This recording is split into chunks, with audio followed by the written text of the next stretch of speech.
오늘은 어제 이어서 2장, 잠언 2장 말씀 계속 보죠. 13절부터 22절까지입니다. 이 무리는 정직한 길을 떠나 어두운 길로 행하며 행악하기를 기뻐하며 악인의 폐역을 즐거워하나니 그 길은 구부러지고 그 행위는 폐역하니라. 지혜가 또 너를 음녀에게서 말로 호리는 이방 계집에게서 구원하리니 그는 젊은 시절의 짝을 버리며 그의 하나님의 언약을 잊어버린 자라. 그의 집은 사망으로 그의 길은 수월로 기울어졌나니 누구든지 그에게로 가는 자는 돌아오지 못하며 또 생명길을 얻지 못하느니라. 지혜가 너를 선한 자의 길로 행하게 하며 또 의인의 길을 지키게 하리니 그저 정직한 자는 땅에 거하며 완전한 자는 땅에 남아 있으리라. 그러나 악인은 땅에서 끊어지겠고 간사한 자는 땅에서 뽑히리라. 아멘. 자, 하나님의 말씀, 이 말씀을 듣는 자가 누리는 축복이 있어요. 그게 뭐냐? 여러 가지 있겠지만 본문은 하나님의 지혜를 통해서 더욱 바르고 합당한 길을 깨닫게 된다 하는 거예요. 어제에 이어서 오늘 본문은 이렇게 지혜를 구하는 자와 정직한 자가 연결되는, 지혜를 알면 정직한 삶을 살게 된다 하는 것을 보여주죠. 즉, 미련한 자는 말씀을 들어도 변화가 없어요. 그리고도 자신을 또 속인다는 것이죠. 하지만 말씀을 듣고 깨닫게 되면 순종하는, 그 사람이 정직하다는 거예요. 이 지혜를 알면 알수록 선한 길을 알게 되고 지식을 쌓으면 쌓을수록 행복해진다는 거죠. 그리고 결국 어제도 얘기했듯이 지혜의 말씀을 가까이 하면 영원히 즐겁게 된다. 말씀으로 충만하게 되니까. 그 얘기를 오늘 하고 있는 겁니다. 계속해서 13절부터 보면 어두운 길로 행하는 자가 갈 길은 결국 사망이다 하는 것을 보여주죠. 여러분, 우리가 보면서 알겠지만 정직이라는 단어가 2장에 계속 나오잖아요. 이 정직이라는 의미가 뭡니까? 거짓으로 하지 않고 솔직하다 하는 거죠. 보통 일반적인 의미. 또 바르고 곧은 길, 이것도 의미하는 거예요. 즉, 유혹에 끌려가는 사람은 길을 바르게 가지 못한다는 거예요. 잃고 헤매게 되는. 그러나 지혜는 우리가 가야 할 길을 곧게 인도한다. 하나님의 말씀은 우리에게 인도자가 되는 것이죠. 그래서 한눈 팔지 않고 하나님의 뜻을 따라서 곧바로 걸어가는 그 길, 이게 정직한 길 아닙니까? 거짓되지 않고 뒤돌아보지 않고 한눈 팔지 않고. 사람들 보면 자기 마음대로 갈 때가 더 자유로운 것 같죠. 내 마음대로 할 수 있으니까. 하지만 구부러진 길에 잘못 들어서게 되면 결국 사망에 이른다. 성경에 구부러졌다 하는 말이 나오면 결과가 뻔히 나타나게 되는 거예요. 멸망. 주의해서 보라는 거예요. 계속해서 16절부터 지혜가 주는 세 번째 유익이 나옵니다. 그것은 뭐냐? 음녀와 이방계집부터 보고 돼요. 이 잠언의 초반부에 이런 얘기가 많이 나와요. 음녀. 자, 아버지가 아들에게 지혜를 주는데 그 중에서 가장 많이 거론한 것이 바로 뭐냐? 이 얘기, 배우자 선택, 음녀, 이런 것들이. 왜냐하면 인생의 여러 가지 선택 가운데 배우자 선택만큼 중요한 것이 없기 때문이라는 것이죠. 결혼해본 분들은 다 동의할 거예요. 그래서 아버지는 지혜를 구하고 찾아야 하는 세 번째 이유로 지혜가 음녀와 이방계집으로 대변되는 미련한 여인을 선택하는 위험으로부터 구해줄 수 있는 유일한 것이다. 이렇게 교훈하고 있는 거예요. 제가 고린도전서 강의하면서 이런 말을 했을 거예요. 결혼하는 사람들은 이 고린도전서에 나오는 결혼에 대한 말씀을 반드시 깊이 묵상하고 배우라. 결혼의 의미가 완전히 다르게 깨닫게 되는 계기가 될 수 있기 때문에 정말 꼭 필요하다는 것을 제가 여러 차례 얘기한 바 있습니다. 구조적으로 보면 이 16절은 지혜의 유익에 대한 이 단락의 결론이라고 볼 수도 있죠. 즉 지혜가 그것을 소유한 자들을 이 음녀와 이방 계집으로부터 구원한다는 말 아니겠습니까? 그리고 17절에 이러한 여인의 특징을 설명하는데 이 두 가지 영역에서 잘못된 삶을 보여주고 있어요. 지적하는 거죠. 하나는 인간관계 영역. 여기 나오는 젊은 시절의 짝, 이건 누구예요? 바로 배우자예요. 즉 인간관계의 가장 기본이 되는 혼인관계가 다 무너져 버리는 거예요. 이런 가정들이 많죠. 두 번째는 하나님과의 관계 영역을 말하는 거예요. 이 여인들은 언약을 잊어버리고 하나님과의 관계까지 무너뜨리는 거예요. 우상숭배는 거죠. 음녀, 우상숭배 다 연결되는 것이죠. 그리고 18절과 19절에서 미련한 여인의 파괴성이 나타나 있는 것을 볼 수가 있습니다. 결국 사망이에요.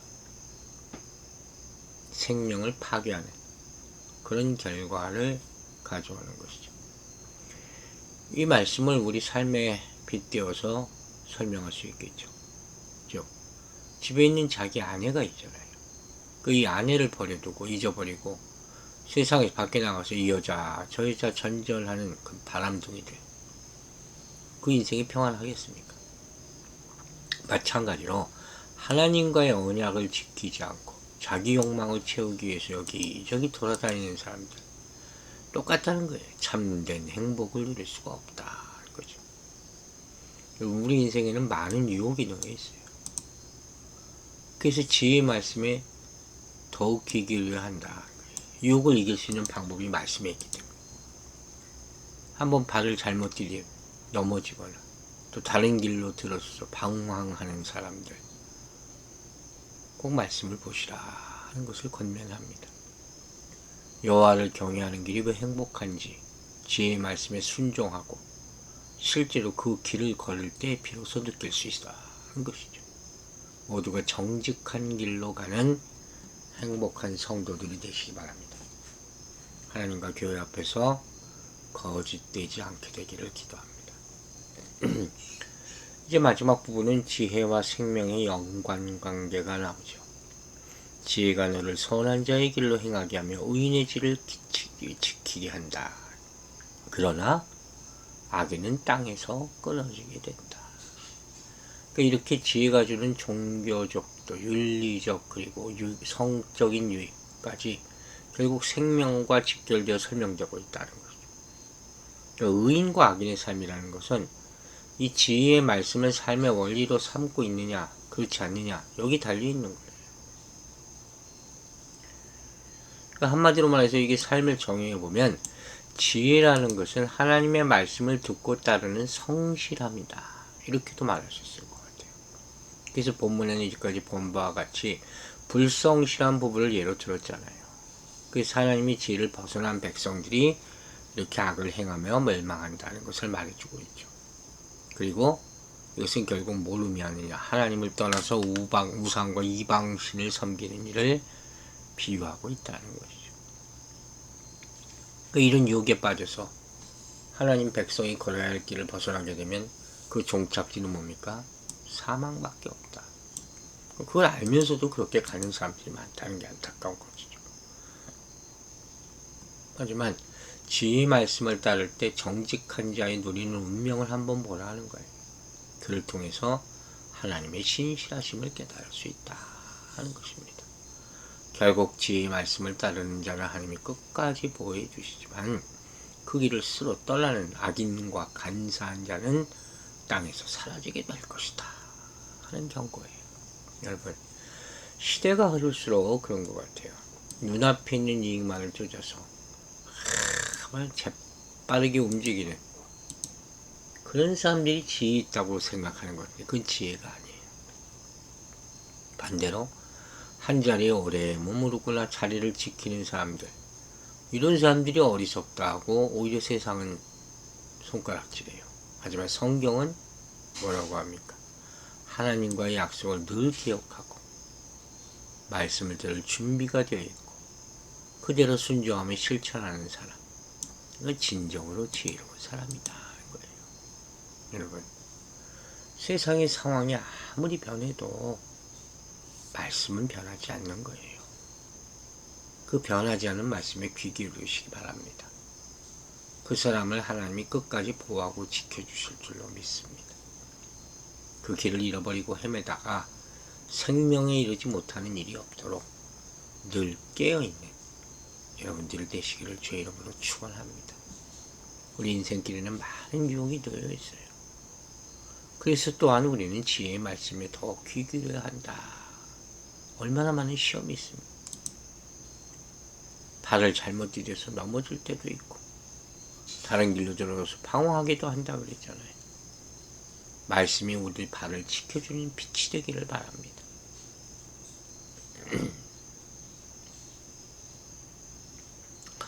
자, 2장 본문을 보면 지혜가 주는 유익을 쭉 설명했어요. 물론 이 말씀의 가장 근본적인 이 특징이 뭐냐, 그리고 우리가 인간 지혜를 갈망하는, 그렇게 보이죠. 하지만 사실은 지혜의 원천이신 하나님이 먼저 그 지혜를 우리에게 주고 싶어 한다는 거예요. 요한복음 16장 7절 이런 말씀 있죠. 내가 떠나가는 것이 너에게 유익이라. 이게 무슨 소리예요? 하나님의 깊은 마음을 아시는 성령, 이 성령이 우리 마음을 다 알고 우리에게 부어주신다는 거예요. 교회를 세우신 이유는 뭡니까? 지혜를 전하기 위한 거예요. 말씀을 전하기 위한 거예요. 이게 가장 첫 번째, 다른 어떤 이유도, 우리가 모이는 이유도 말씀을 듣고 전하기 위함이죠. 다른 게 있는 게 아니에요. 그러니까 어떤 교회에 지혜 있는 자가 지혜 없는 자를 가르치는 것이 기본 원리죠. 이거 하나님이 정해놓으신 질서란 말이에요. 이걸 따르지 않고 자기 주장부터 자기가 옳다 않다, 누가 옳지 않다, 이것 따지는 사람은 지혜의 말씀을 100번 들어도 소용이 없다 하는 것이죠. 하나님의 어떤 영적 지혜를 먼저 다 습득해야 한다 하는 것입니다. 여러분, 세상을 보세요. 이제까지 역사적으로도 세상에 많은 학자들이 성경과 교회를 연구한답시고 합니다. 그래가지고 자기들도 영원토록 살고 싶어 한 거겠죠. 하지만 이렇다고 교회를 아는 게 아니에요. 어떻게 하면 잘 먹고 잘 살 수 있을까 하는 원리를 성경을 통해서 배우려고 하는 사람도 있어요. 그게 다 자체가 탐심이죠. 탐심이 사람을 어둡게 하면 정말 들어야 할 하나님의 말씀은 듣지 못하고 자신의 유익만 찾게 된다. 그런 말이 있잖아요. 이런 사람들은 지혜가 하나도 없는 것이죠. 이것을 성경은 뭐라고 표현하느냐, 몰라서도 아니고 순전한 것도 아니고 그냥 악하다 얘기하는 거예요. 악한 사람이 되지 맙시다. 우리는 하나님이 정말 말씀하고 싶어 하시는 지혜, 그것을 성경을 통해서 배워야 되는 거예요. 지혜를 얻고자 늘 부르짖는 자녀들을 하나님은 기뻐하십니다. 그러므로 세상 것을 구하려 하지 말고 하나님의 지혜만 구하시기 바랍니다. 하나님이 얼마나 기뻐하시겠습니까? 그런데 안타깝게 이렇게 지혜를 구하기는커녕 자신이 이미 지혜롭다고 생각하는 교만한 사람들, 이게 악한 상태라는 거예요. 하나님은 지혜를 통해서 우리에게 말씀하시고 그것을 통해서 1대1로 대면하기를 원하십니다. 오늘 시간 모든 탐심을 버리고 하나님께 나아가서 지혜를 구하고 그 받은 지혜에 힘입어 세상에 나아가는 여러분들과 저가 되기를 주의 이름으로 축원합니다.